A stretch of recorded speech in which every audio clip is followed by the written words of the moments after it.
қымбатты жерлестер, 1 мамыр Қазақстан халқы бірлік күнімен шын жүректен құттықтаймын.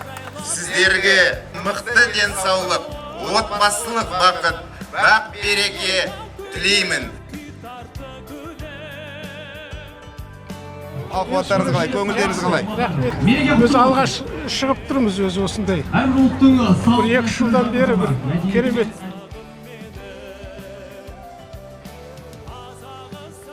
Қазақ емес қазақ домбыра. Иә, әрине. Біз енді әр мектепте қазір домбыра кабинетін ашып жатырмыз. Көрпе-фестің жалғасуы бар ма? Жалғасып жатырмыз. Ұрпаққа өнеге деген өткенде фестиваль өткізіп, 12 жастағы ер бала 3-ші орын алды.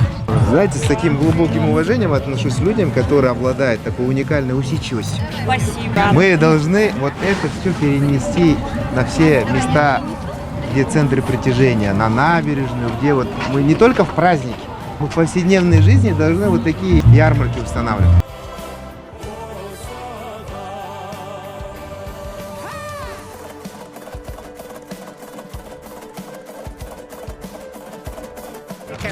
Ассалаумағалейкум.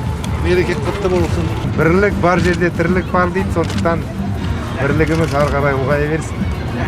Мереке құтты болсын.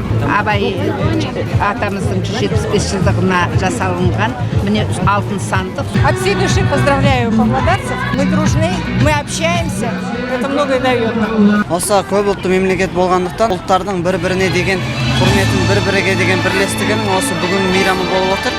Сол мейраммен баршаларыңызды құттықтаймын.